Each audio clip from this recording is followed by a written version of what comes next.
Welcome to the second part of this episode of Beyond Cities with our guest, Marlon van Maastricht. In case you missed the first part of the discussion, you can find it by clicking the link in the top right corner. The different discussion points are all timestamped throughout the episode, so you can freely move around as you see fit. I think we've gone full circle on existing cities, so let's talk smart cities, or as I know you prefer to think of them, cities of the future. Don't worry, I just said the word smart cities, get those tag words out of the way. Future cities. Future cities, fine. So, because I think for me, one of the key distinctions, a lot of times we're thinking, when you say to someone, you say future cities or city of the distant future. yeah. And that's the concept, right? Okay. And a lot of times people actually say, oh, but that's a city that's going to be built from scratch, right? I think this is a distinction that I see a lot of times. That's why it was important to define certain characteristics, because when you say smart cities, if you look at India, right, a lot of times I spoke to some experts that are working in some of the municipalities there, and they're like, to us, smart sometimes means like smart waste management. We want to be the best at waste management because that's the challenge we face. Whereas smart in Amsterdam, for example, it's all about mobility, right? It's about how do you maximize sustainable mobility? How do you do this? In London, I think it's considered one of the most secure cities in terms of it's the most CCTV covered per capita or per square meters city in the world. So maybe smart security is the most important factor there. And I think it's almost, we talk about smart cities, but really we're talking about smart functions within a city's framework. I'm very happy that you still went full circle, because I think we're on the same frequency now. Because in the end, it's the commitment towards progress and utilizing technology. I get it. When you say future cities, you could think from tenure onwards or something like that. And at the same time, I find digital city, you can associate more with the metaverse or NFTs or that's where it goes. That kind of things. So I think sustainable development and sustainable cities was one of those trend words as well in the early 2000s. But I think maybe that's still the most appropriate and the most adequate, because sustainable development by definition means doing it in a responsible way with the least amount of damage. And yes, in smart ways or in better ways, more responsible ways. And I just want to take the focus off the technological side, because for me, it's the baseline.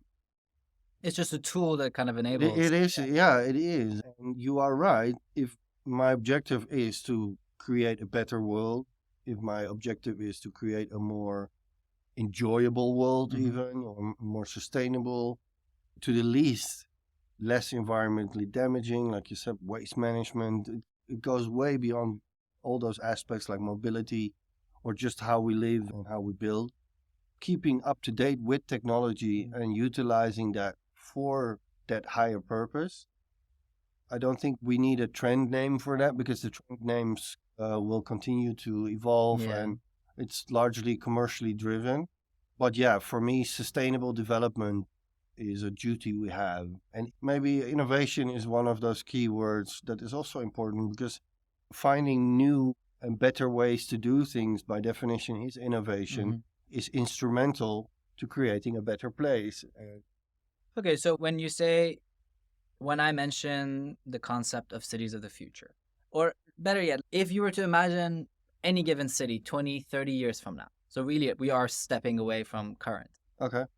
Let's say Amsterdam, for instance, 30 years from now, how do you see it being significantly different? In what characteristics, in what aspects would you say a city like Amsterdam would be different right now to 30 years from now? I would say, this is actually nice. Yeah. But I think you should, because I'm Dutch and I'm biased, you should take another city. Because we already ride bikes. We already, if you look on the environmental scale, we're performing quite well. So in 20, 30 years, I imagine ways of transport will change. Let's say that all the taxis are becoming autonomous. I don't think we'll see flying taxis very soon. Okay. I find Dutch to be too humble. I find that a little bit more flexy, suiting Las Vegas in the Middle East, and it's LA for it's sure. more for the rich. LA, I'll tell you why I mentioned Amsterdam, because of exactly that. Sustainably, it's in the right context. The right policies are in place, and in 20 years, I think combustion engines will be outlawed in Amsterdam specifically. I don't know My Yeah. timeline might be wrong. But so that's the thing. Culturally, people are much more sustainable.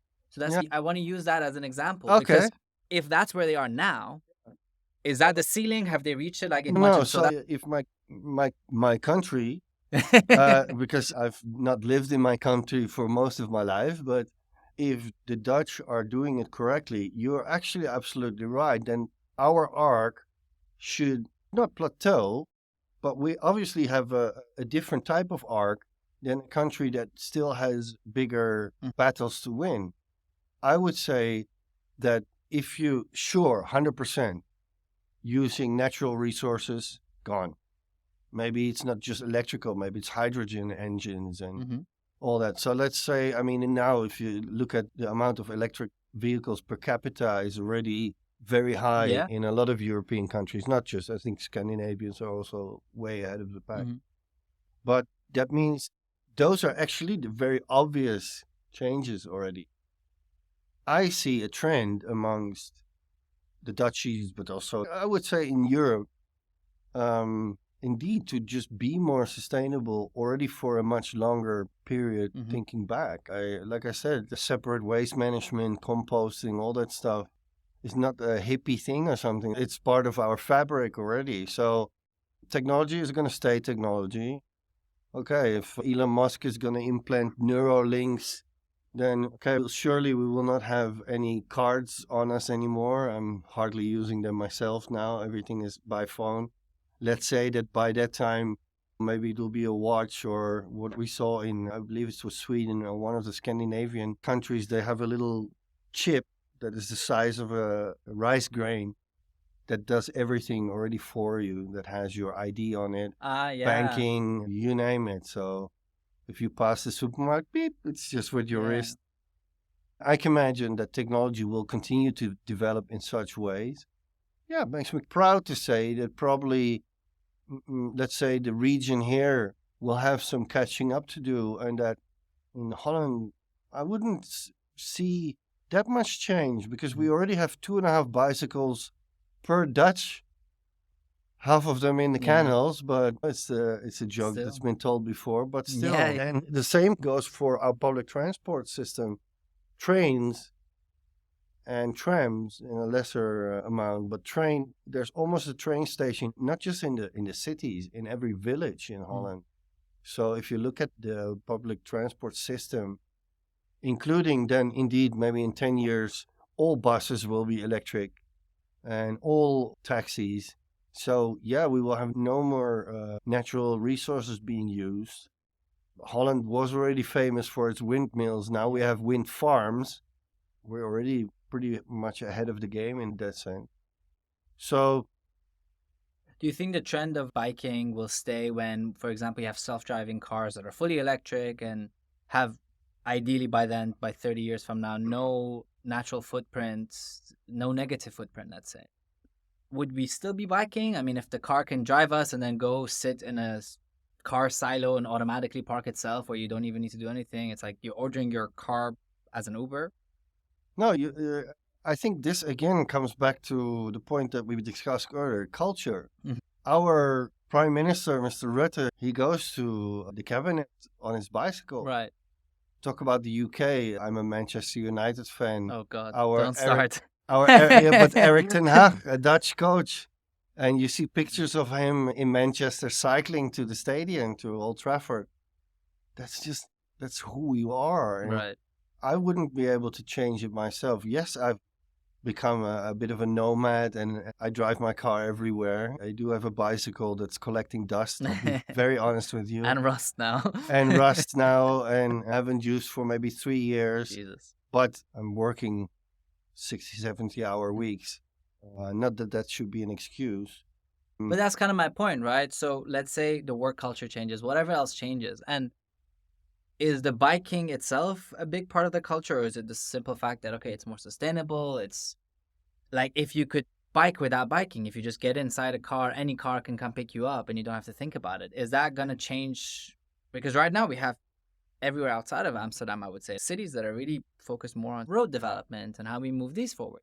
If you're talking about a city like Amsterdam, where there's a lot more about the walkability and cyclability of the city, if in 10 years you make it much more accessible for bicycles, but then self-driving cars are going to become the next big No. thing. So you just don't see that happening. No, I think it's very nice to also give some local credit. Mm-hmm. The fact that Sharjah has adopted a 4-day working week and has statistically now proven that the efficiency actually has gone up, the productivity has gone up, is something that was already part of Dutch culture and Western culture, having a 3-day weekend in order to have the work-life balance. I mean, I have a 4-month-old baby, and these things matter, and these become increasingly more important.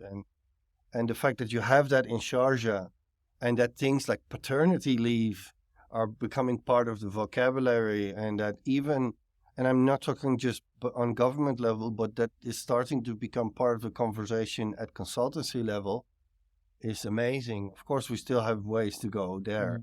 The fact that is here and that it's, as a test, it's worked, and is a very positive sign. To your question that we will ride less bikes, no, there's a trend even here to more pedestrian-friendly areas, to more outdoor space, stretching that winter season. If you look at the events that we have here locally, from the food trucky, everything becomes more pedestrian. We prefer now to have a little ripe market with a couple of food trucks versus that buffet that we talked about. And yes, maybe the COVID had a positive effect on that.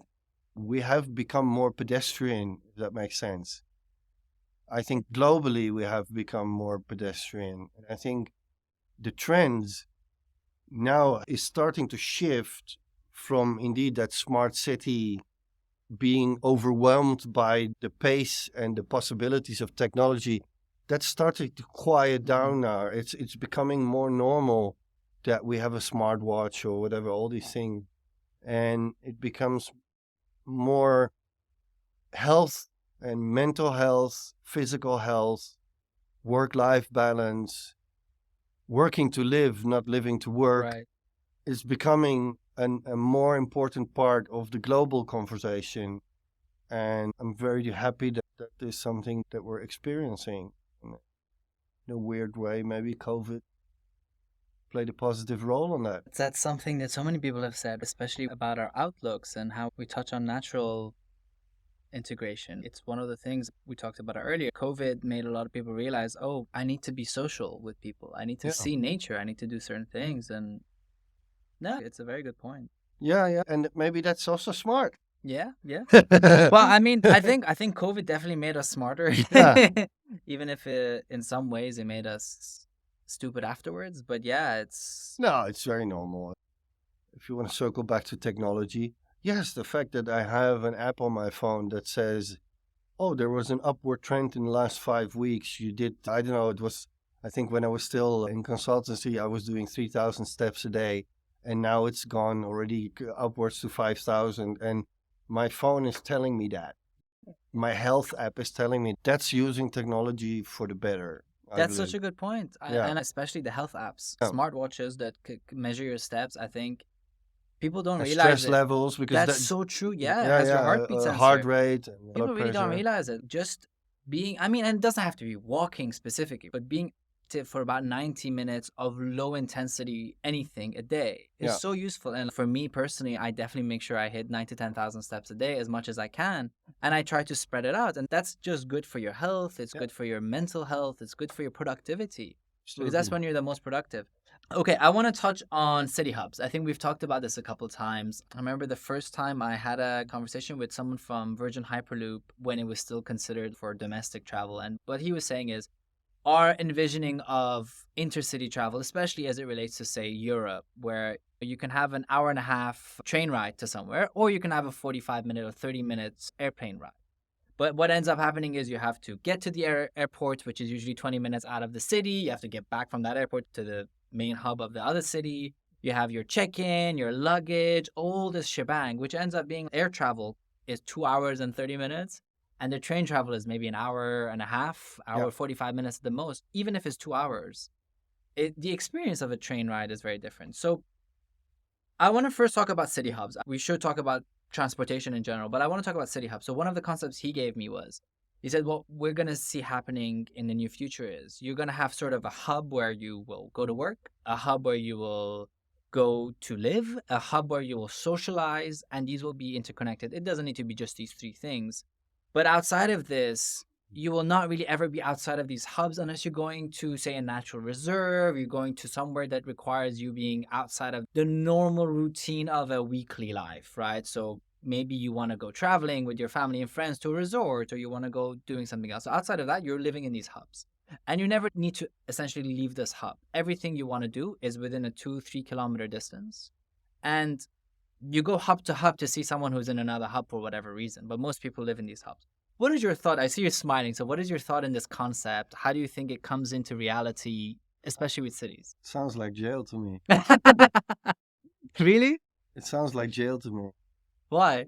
It's And efficient. I guess if you look, for example, when you went to college, like Mhm. I have a lot of friends that still live in the same region. It was called Arnhem. Some moved to bigger cities, and I guess there is a sense of that. But in urban planning, we call it also network cities, and it's not a new concept. But for me personally, I love both the hustle and bustle of the city, and I love the rural, suburban, maximum 2-3 stories high kind of communities with town centers quite conventionally. And you see it coming here. It was missing. For example, Dubai was a largely master developer built city, right? So you have very nice communities that have their own little town center, and that you could consider, for example, Arabian ranches is a self-sufficient hub, right? And a lot of those are. And then the coastline is, your old Jumeirah is more like your normal, quote unquote, urban fabric. Now, when you start clustering, I get it from a functional perspective, but taking out the diversity and the mixture between different functions sounds like jail to me. Okay. So I love the most any city or any community where I can look out the window and I see a little town plaza or a park, and I can see a mother with a stroller, or I can see people on a bicycle coming by. I think cities or communities in general that have the right mix, of course, you're always going to have, let's say, a central business district. When we talk about hubs, I do strongly believe in transport-oriented development. Mhm. These are hubs. These are park and rides, for example. And even if we take natural resources like gas and oil completely out of the equation and everything is going to be electric or hydrogen and, let's say, more sustainable, you're still going to have a place to park the car, or everybody is going to use public transport, meaning that autonomous vehicle is going to pick you up, loop into a chain, and brings you somewhere.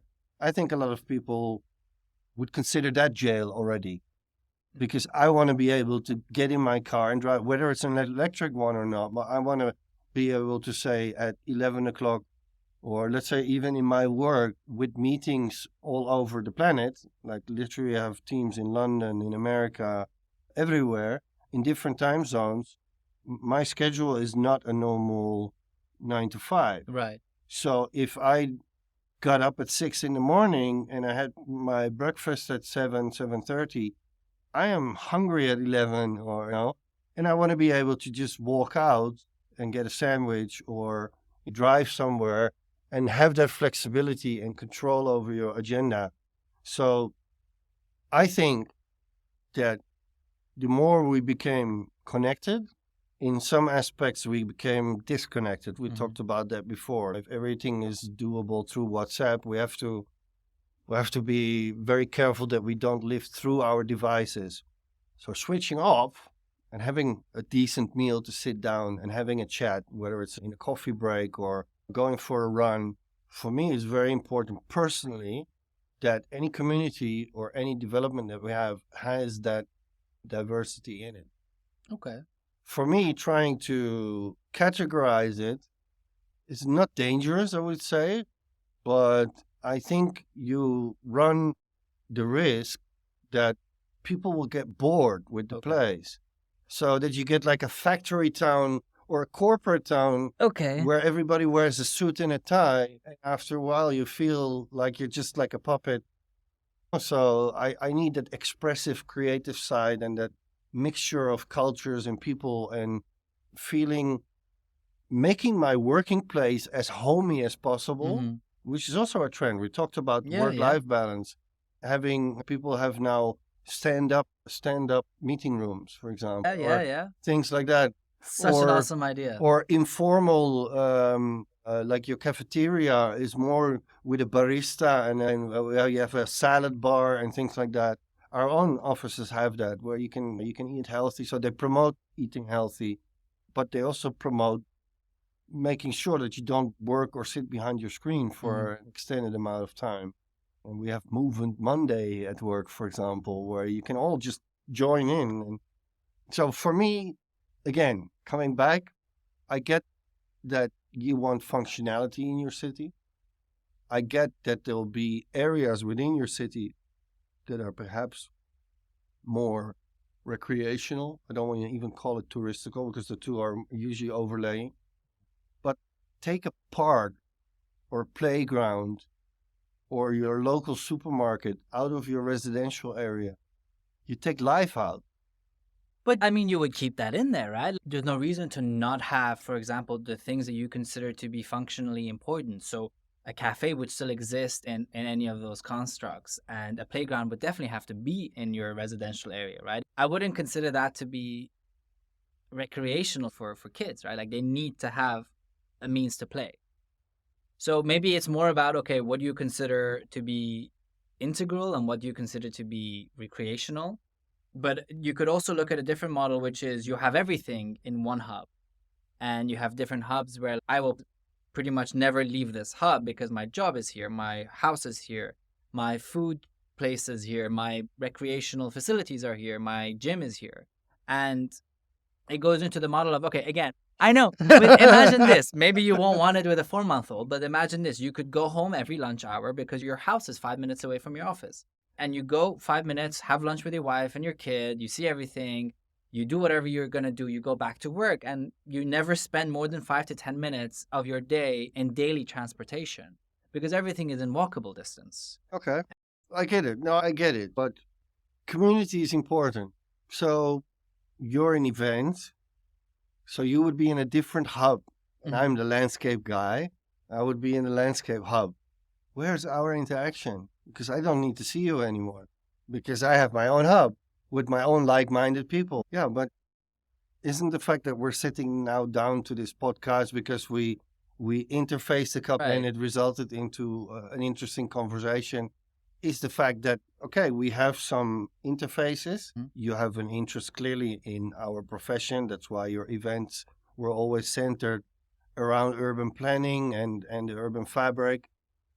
But your background is completely different. So if you would create hubs, which in a way we're in production city right now, right? Sure, But if you would live here you're still 5 minutes categorizing away, though. Why would it have to be by function? I'm not saying put all the urban designers in one hub. no, I'm exaggerating on purpose, I know, right? but I get it. But I mean, I guess the question I would ask you is what would be the ideal way to divide people and things? Is it just based on, okay, this is the place that costs X amount, so the corporates, tech companies, and Metas and the Microsofts will go here. This is a cheaper one. This is a cheaper. So you just segregate it by price and quality, or do you segregate it by function, like you were suggesting? Or it could be by anything else, right? Maybe this is the water side because you're building these cities into whatever existing infrastructure is there. So this is the water side of town, like the Jumeirah, and this is the green side of town. Functionally, clustering is always going to happen Mm-hmm. because it is very, like indeed, like you have Media City here, certain corporations are there. And yes, you are right. There are hotels there, there are recreational areas there. That's fine. But I feel that it is not different than any normal community would have. Any city that is self-sufficient will have a bit more corporate area, will have more residential areas, will have more community areas. That is nothing new to me. But when you start indeed categorizing it too much, and I think that's where maybe I get triggered a little bit, you're taking some of the excitement out and the diversity out. And for me, it turns dangerous because let's say if we would do it function, put all the tech companies together, to get the best seat in the house would be the company with the most money. What happens is that the backside of that is the cheaper guys that cannot afford it. There will not be as much money spent into those backside, and you get very close to getting ghetto forming. When we talk about inclusivity, for example, meaning regardless of religion, sexual preference, cultural background, color of skin, everything, maximum inclusivity, whether you're challenged in any way, physically or mentally, you want to be inclusive. Inclusivity for me has to be diverse. I'm taking this example on purpose.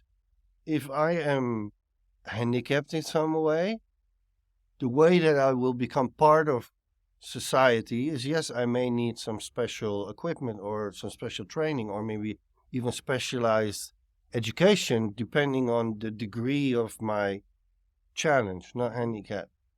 However, if you speak to any person that has, they want to be part of it. They don't want to feel that. They already deal with this obstacle every day of their life, whether it's mental or physical. So in urban planning, in city design, inclusivity for us means being part of something, right? And that for me, I have just a natural tendency to then move away from boxes and thinking inside boxes and frameworks, but creating diversity. And the buildup of a city will always have its functional aspects versus its social, as I mentioned, versus educational, right? For example, your primary school, you want it close to home, maybe even, your nursery and your primary school. But, going to college is also something cool that you want to go.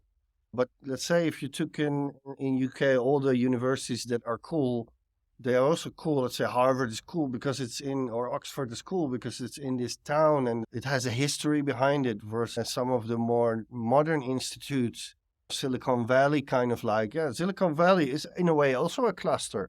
That's the thing, right? Because we're really talking about a micro level. Yeah. Within a city, in a sense that already exists on a macro level of cities. So Silicon Valley, Frankfurt, these are cities that are really based on the technology entrepreneur hubs of that country. And then another city will have another function, and another city will have another function. Are we not just talking about bringing that kind of cross-functionality within a city to make it more compact? So if you look at, for example, administrative, like in Kuala Lumpur, they had Putrajaya. But I'd like to see how many government buildings ended up there, because they created a new city, what's supposed to become capital or the administrative capital. But things work differently in reality because you have national government, local, regional. When you sort of take apart the building blocks of a city, right, from the larger chunks to the smaller little bits, it's going to always break down into the recipe of the cake, right? Your sugar and your flour, and still the basic things that you need to bake a cake. So in a city, there are the basic things that you need: your transport, education, healthcare, residence, and people choose their work differently. So yes, sure, in a natural way and creating an opportunity for that, clustering is always going to take place. However, I, again, find the interesting is in the interfaces and the transitions. So I find preconceived clustering only successful or useful to a certain degree. Functionality, for example. Like I said, transport-oriented development.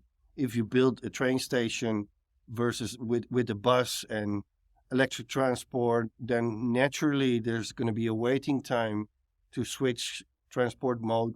That's an opportunity where people like to have a Starbucks. When there's a Starbucks there, they love to have a restaurant.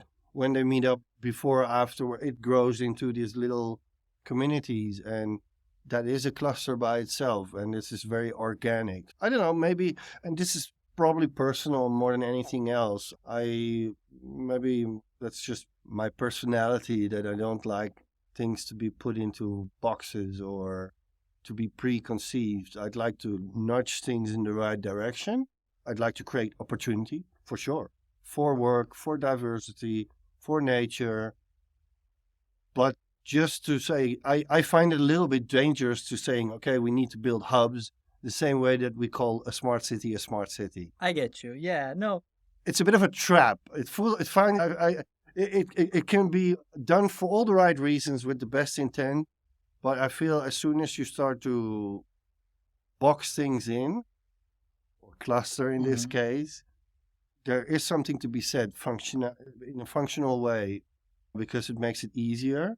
But you were giving an example like, okay, you can go 5 minutes to work. So you're already aligning your complete life towards your work. That's how it feels to me. No, but not necessarily, because I'm also saying your residential would be 5 minutes away from your work. So maybe I think in a sense, it's just that the home is always 5 minutes away. And everything it depends what you consider the center of that hub. What is the sun to that solar system? Yeah. And see, you're the urban planner, so you tell me how you would design it, and we do it that way. But that's true. That's true. It's more like you could create it in a sense. And I think everybody's biased in some way. Because see, you said transportation, because this idea was introduced to me, at least from someone who's looking at it from a transportation perspective. Firstly, that makes sense. But of course, and that's how you have to think about it, because you have to put certain things into boxes. You say, okay, where do I build the train station? Do I put it at King's Cross, or do I put it in Oxford Circus? Which one am I choosing? And if it's a new train station, where is it connecting? How many stops do you have? But also, if you think about it functionality wise, see, food is a really good example. Where do you want the bougie, fancy restaurants? In the more upscale areas. If you have all the fitness companies, I say in quotes, in one area of town, then you're probably more likely to want to have the more health conscious restaurants in that part of town. And maybe you have more like gyms in that part of town or whatever. We were talking about data efficiency. You could also be a bit more efficient. Okay, the people who want to do these things are going to be based here. So I don't need to produce these kinds of food that no one's going to eat. I'm going to reduce my waste by planning it around the people who live here. And I'll have more gyms, so I'll accommodate this space more to fitness centers and to parks and these things. Whereas another part of town, maybe no one's ever going to go to the park. And now, I'm not saying you don't have parks, but maybe you limit the size and scope of that park. So in a sense, you're making it more efficient to the need of the people. Yeah, Is that realistic? So I think it's, if you mention that this came from a transport planner, automatically the discussion will come to first and last mile. Yeah, of course. Where do you put those TODs, as we call them, transport-oriented developments? Then it is, okay, but why is that hub there? Hub usually is there because an urban planner in the past already created a certain color palette. So chicken or egg. What you're saying right now, maybe I find it tricky because I think it's really utopian. Because a planner, when he starts with a blank canvas, is going to bring in the guys who do the feasibility studies, and either it's driven by a client that says, I want to have a residential / hospitality or self-sufficient community. Usually it comes with the scale, right? If you have 10 hectare or 1 hectare or 100 hectare, you need to have certain basic facilities there based on population. So it becomes almost a mathematical calculation for it to be successful. Those are tried and tested on like the references we took. We compared London to Amsterdam to Dubai to anywhere else. And I guess Dubai is a good example, for example, because you have healthcare city. But do I take my wife to healthcare city? No. To go to the hospital? No, I don't. Do I see Wafi Mall? So you have a cluster with a mall. I don't think that's the most successful mall we have. No. No. You go to the biggest one or the one that you're the most comfortable with. The other city center, just around the corner. Booming mall. Why? Because I think there was an old town center that grew, that developed, and then the need for a mall came, and it worked. Then there was a plan to do a healthcare city with a mall, in location. I think everybody, most of the people there come to work there, but they don't live there, which is, it's a cool mall on the outside, but I don't think it has the critical mass there. So again, that's why I think it is a matter. I'm not saying that it's wrong, but it is a matter that you have to do the steps in the correct order. And sometimes there is a need or a requirement already, functionally clustered. It could be organically, like, for example, how Dubai started at the mouth of a river on the Silk Route. So it was a strategic location. But again, that comes back to what? Functionality. Yeah. And that strategic requirement changes over time, right? Yeah. So that we don't need cities that are built around water anymore. I think like when you said healthcare, it's a really good point because yeah, if it's emergency care, you want a hospital every whatever X number of ambulance minutes away, right? Yeah. But if you're thinking, I have a choice, I need to go for a procedure, you'll want to go to the best hospital with the best doctors. And that might be a city away. And now we come full circle back to technology. Yeah. In today's time, everybody can find out what the most recent experiences are of the last 20 people that went to a certain hospital. So yesterday's best hospital can be tomorrow's worst hospital because they had a bad night. So now our experience is driving also the success of a master plan, and in this case, clustering it just for the purpose of clustering. It doesn't work anymore because we have maybe on one hand, certain hospitals are covered by a group. That's already very simple. That is a way of clustering already. But if your network is wide enough, you can still go all over the city. Now the rating will drive me. So the customer service and the level of quality of the procedures or whatever you have there, that is driving that experience. That will force you to come back. So I think full circle, you will come back to very primal evolutionary processes that happen. A city is a living and breathing organism that will move with its population. And yes, we influence it. We're sitting on a chessboard sometimes as planners, and we try to drive it in, like we talked about sustainability, or sometimes economically, we try to drive it in a certain way. But over time, people are still going to find their own way. A good example that we have, when you have a street corner and there's a patch of green, that you have to put a tree there, otherwise people will just cut that corner. Right. And that's just human nature. So if you don't design that in such a way that either you make it a curve or you put something physical there, or people will go and cut that corner. It's just the rule of, I don't know, what's the principle there? Rule of least resistance? Yeah, the road of least resistance, Yeah. exactly. I think this is with building cities, building communities. You want a city to be healthy, vibrant, diverse, and all as professionals we can do is try to see what the existing situation is and where we want it to be. And usually the KPIs to that are generally economic, health, sustainability, the right mix of green, work-life balance. And then I think it will evolve and you correct your position. So it's never wrong to have a certain goal, long-term goal, and then you need to be able to correct your path by lessons learned, by trends, by, you know, technology is one of them. So we're not going to move away from the city model towards the hub model, I think, at least in your opinion, and we'll stick to this. Okay, fair. That's a fair point. And we have it on because Holland is small, we have it called the Randstad. So we have a cluster of several cities around a green hub in the center of Holland. So what you see is population will move between the suburbs and the city centers with time and with trends. But there's only so much you can do to push that and drive that. There are also processes that happen naturally, like, for example, with East and West Berlin.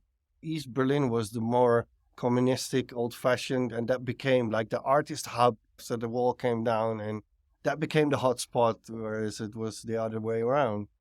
Okay. So we touched on intra-city travel, but I mean, since we're talking about different cities still functioning as they do, what about intercity travel? You know, going from Amsterdam to Maastricht.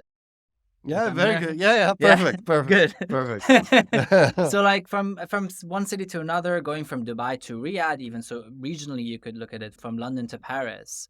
How do you foresee that going in the near future? Well, air travel is, forget about for a while the autonomous part of it, but there are now airplanes with hydrogen fuel already. And, no, it's a It'll long take way. time, It'll yeah. take time. But therefore, I think that ground transport, like trains, so actually, it's funny that you go back to, of course, they tried the Hyperloop, but it's still not there. And all these things will come because it makes sense. These are all part of natural evolution Mm-hmm. of the type of transport Mm-hmm. and the infrastructure that goes along with it. And of course, we want to get from A to B faster and more comfortable, whether it's logistics or as a person, you want it to be comfortable. You don't want to have like the pressure of high speed travel. These are all functional things that are being solved right now. So I think Hyperloop or a version of it will be there. And it actually doesn't really matter whether you go with a conventional train or you go with the Hyperloop. It's just a more advanced way of getting from A to B. Mm. And therefore, I think eventually everything will be connected. You still have water to overcome, so we'll have faster boats or we'll go by air still conventionally. So I don't really expect major revolutionary changes in that Okay. unless air travel becomes so affordable that indeed your personal car will become a Mm-hmm. hovercraft and eventually an airplane. So we don't need roads anymore. What about underground? Elon Musk, you mentioned a couple times, the Boring Yeah, the Company. Boring Company, very affordable.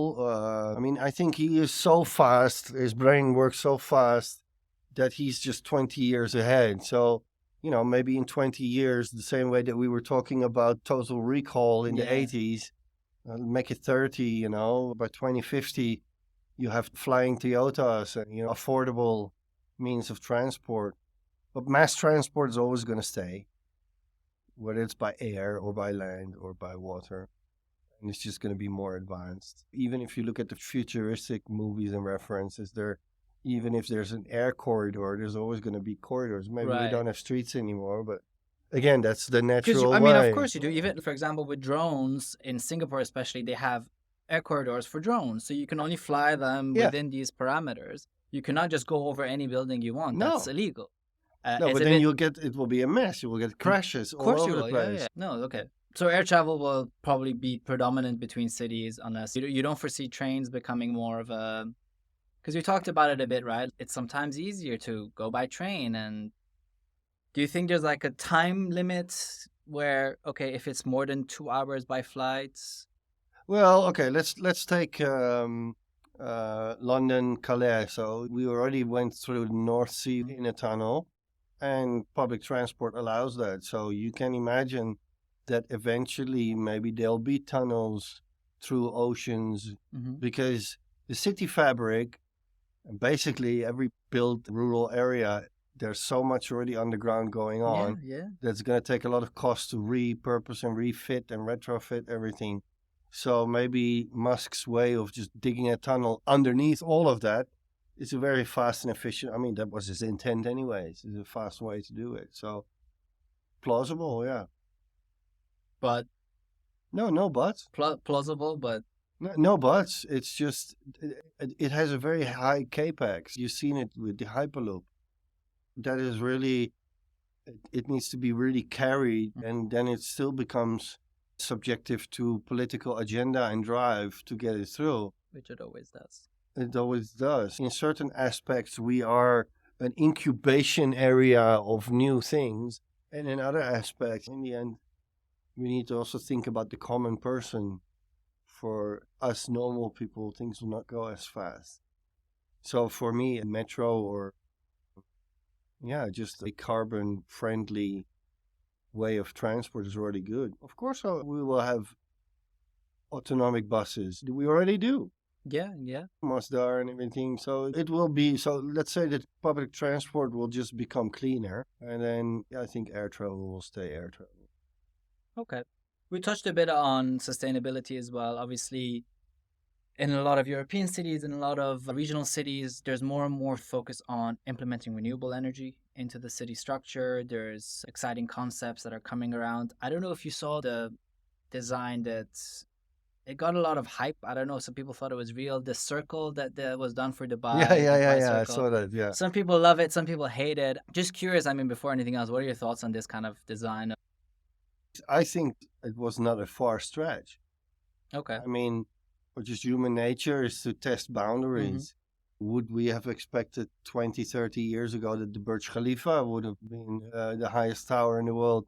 For now, to have such a central business district that is so dense and populated, to then look up to the skies, and since you've already, I mean, that circle is still around, let's say 40 to 60 stories there Yeah. is average. So to place something, and we have already several buildings with sky bridges, so I don't find it a very far stretch. So yeah, so you still got your cluster there. But that's what I'm saying. That's what I see. I was just waiting for you to accept that clusters are acceptable.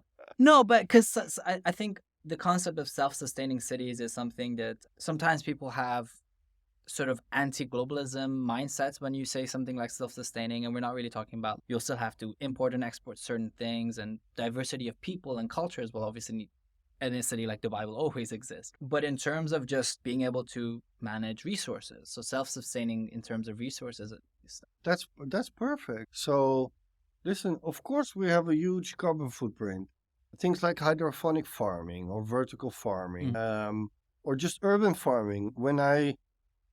When there's an opportunity for urban farming, like you see in sustainable cities and in more new development, I love it. Don't you love to Yeah. grow some crops, some tomatoes in your garden? We have some cherry tomatoes at home, Yeah, some yeah. green chilies, some basil and Exactly. herbs. Yeah. Sustainable development is good. It's needed because it came from the doom scenarios, and it's not a doom scenario. It's actual reality that we're wasting our planet away. But to a very core level, it's also part of human nature, hunter-gatherer kind of stuff. So don't you love building a campfire, very primal things, and growing some crops? And so I think self-sustainability, maybe also there's a psychological aspect to that. Having self-sustainable cities, just sustainable cities is something very important. And I think comes back to what we were talking about. What do you like to do in your free time? What is a good work balance for you? Being out in nature is very healthy for you. Growing your crops is something it's very productive for yourself. It's healthy. It's almost like a no-brainer. There's only win, right? So I think when you talk about self-sustainability, the bigger ticket items are indeed, like we said, with our development being completely 100% reliable on solar energy. As a new development for Red Sea, just coming back close to home to my own work, creating more than 120,000 jobs for Saudis, having a development that brings, I think, 33 billion in revenue to the economy. So doing something economical, doing something that gives back to nature, in our case, the 30% that we talk about, having a fantastic experience, and, very technologically advanced. So we have everything is there, like the electronic vehicles. We talked about hubs. So the guest experience, checking in. We hope eventually that you'll have an app on your phone that you will book a location on one of our assets, and that you will hand in your luggage where you get on board the airplane, and that your bag is there waiting for you, so that our hotels and resorts, us as a group, we can focus on your customer experience from arriving at the airport itself already being a very cool design, natural. You literally park your plane into the terminal, into the green. So as soon as you open and you walk out of the plane, you're already arriving in a garden, then having the trip through the dunes and to the coast, then having your boat ride. It's all part of an adventure, and then arriving in a whole palette of different types of destinations to your flavor, whether you want something modern or more something ecological or natural. It's all there. So that journey is something that we want to improve. Again, it's coming back to creating a good customer experience and something that makes life easier. Back to the smart again. Well, but that's the thing. I think it was important to define it in the beginning because it was useful. But yeah, the luggage thing, you'll have me for sure. If that's doable, it makes such a huge difference because not having to wait at the baggage claim, not worrying about your luggage being lost. If the airline can handle that, and then obviously the last mile delivery services in the terminal can handle that, that's a huge metric. Any last things, any last thoughts, anything our audience should be aware of or we should look out for? Anything you have coming up? You gave me a flashback to Hot Ones where you say, the last minute is for you. This camera, this camera, this camera. This camera. That's exactly what that is. Which I'm going to shamelessly pitch the Red Sea, obviously. I joined in January, very proud to be part of the Red Sea Global. We've got 3 assets coming online very soon this year. We're going to start domestic flights very soon. And over this year and the next, Amala is also coming online. In total, we'll have 75 hotels. What I really love is that we're going to have 8,000 keys at the Red Sea and 3,000, if I'm not mistaken, 3,000 at Amala. But we're going to cap the visitor numbers at 1 million for the Red Sea, 500,000 for Amala. So that really it feels like so exclusive, and we'll have the ultra luxury, but also the affordable. So it's in a bucket list destination. And again, in all those aspects, keeping it to a minimum. So even controlling how many people can actually enjoy it at one stage is something fantastic. I'm very privileged. I would like to thank you for, inviting me. It's always great to chat with you and to catch up. We've been meeting each other at conferences for years now. Yeah. And to just do a deep dive today is a fantastic pleasure. And, well, I personally hope to welcome you at the Turtle Bay Hotel one day. Soon, hopefully. To show you around, for sure. So when can anyone just visit in a comfortable way? There are already opportunities to actually book. At scale, though, when would it be? At scale, so we already have the St. Regis and the Ritz-Carlton, the Six Senses, St. Jude's coming online this summer. And by the end of the year, I think I have to be a little bit careful with... No, it's fine if you can't share, deadlines. No, I can. But so what I can say is that, again, we will start this year. We will start domestic flights. Next year, we will start international flights. Okay. And Dubai will be the first on the list. But eventually, our airport will be able to bring anybody from anywhere in the world within 8 hours. For 85% of the world will be reachable to our destination. So that's pretty cool. Yeah. Okay. Perfect. Marlon, thank you so much. It was an absolute pleasure. It was fun. Thank you. I wish we had another couple of hours to go. Yeah. We can always have you back in a few months or in a year's time. So yeah, thanks.